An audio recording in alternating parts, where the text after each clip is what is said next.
നമ്മൾ കുടിക്കുന്ന വെള്ളത്തിൽ കക്കൂസ് മാലിന്യമുണ്ട്. കേരളത്തിൽ പലയിടങ്ങളിലും ചെക്ക് ചെയ്തപ്പോൾ കണ്ടൊരു റിസൾട്ടാണ്. അത് അങ്ങ് വയനാട്ടിലും ഉണ്ട്, അതേപോലെ തന്നെ നിലമ്പൂർ കാടുകളിലെ ചോലകളിൽ വരെ അത് കണ്ടെത്തിയിട്ടുണ്ട്. അതിനൊരു പ്രധാനപ്പെട്ട കാരണം നമ്മൾ സെപ്റ്റിക് ടാങ്ക് പണിയുന്ന ഒരു രീതിയാണ്. ഈ സെപ്റ്റിക് ടാങ്ക് നമ്മൾ നാട്ടിൽ കണ്ടുവരുന്ന രീതി എന്ന് വെച്ചാൽ ഒരു കുഴി കുത്തുക, അതിൽ റിങ്ങോ കാര്യങ്ങളോ അല്ലെങ്കിൽ ചെങ്കല്ലോണ്ടൊക്കെ കെട്ടിയിട്ട് നേരെ ഡയറക്റ്റ് പൈപ്പ് ഇടും. ഇതിലെ വെള്ളം ഡയറക്റ്റ് മണ്ണിലോട്ട് പോവുകയാണ്. അത് ഒരിക്കലും വരരുത്. നമ്മൾ എന്താ പറയുക, മഴവെള്ളമോ അല്ലെങ്കിൽ ഗ്രൗണ്ട് വാട്ടറിലോട്ടോ നമ്മൾ കക്കൂസ് മാലിന്യം ഡയറക്റ്റ് എത്തരുത്. അതിന്റെ കാരണം കൊണ്ടാണ് ഇത് വരുന്നത്. ഇതുകൊണ്ട് തന്നെ ഈ കോളി ബാക്ടീരിയ അതേപോലെ കോളിഫോം ബാക്ടീരിയ ഒക്കെ നമ്മുടെ വെള്ളത്തിൽ കണ്ടെത്തിയിട്ടുള്ളത്. ഇപ്പൊ ചെയ്യേണ്ടത് കാര്യം എന്ന് വെച്ച് കഴിഞ്ഞാൽ ഫുള്ളി കവേർഡ് ആയിട്ടുള്ള കോൺക്രീറ്റ് ചെയ്ത ടാങ്കുകൾ യൂസ് ചെയ്യാം, അല്ലെങ്കിൽ റെഡിമെയ്ഡ് ടാങ്കുകളും യൂസ് ചെയ്യാം. ഇത് ചെയ്യുമ്പോൾ ഒരുപാട് കാര്യങ്ങൾ ശ്രദ്ധിക്കേണ്ടതുണ്ട്. കോൺക്രീറ്റ് ടാങ്ക് യൂസ് ചെയ്യുമ്പോൾ ശ്രദ്ധിക്കേണ്ട കാര്യങ്ങൾ വെച്ച് കഴിഞ്ഞാൽ ഇൻലെറ്റിൽ ഒരു ടീ കൊടുക്കണം എപ്പോഴും.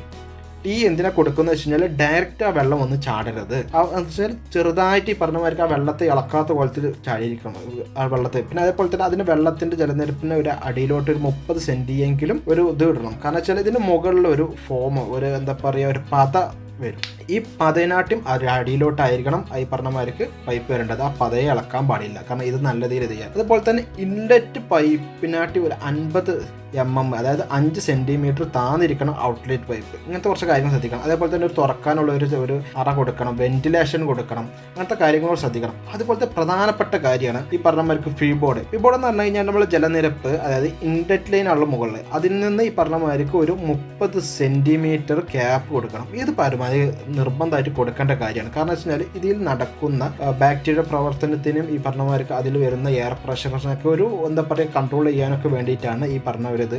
അപ്പോൾ ഈ കാര്യം പ്രത്യേകം ശ്രദ്ധിക്കുക. അതുപോലെ തന്നെ അറകൾ ചെറിയതൊക്കെ ആണെങ്കിൽ നമുക്ക് ഒറ്റ അറായിട്ട് കൊടുക്കാം, പക്ഷേ ഏറ്റവും നല്ലത് ഒരു അറയും കൂടി കൊടുക്കുക. ടാങ്ക് വലുതാവുന്നതനുസരിച്ച് 3 അറകളിലോട്ടൊക്കെ മാറ്റാം. അതിന് ഒരുപാട് കണക്കും കാര്യങ്ങളൊക്കെ ഉണ്ട്. നമ്മളൊരു 1000 ലിറ്ററൊക്കെ ആണെങ്കിൽ ഒരു സിംഗിൾ ഇതായിട്ട് കൊടുക്കാം.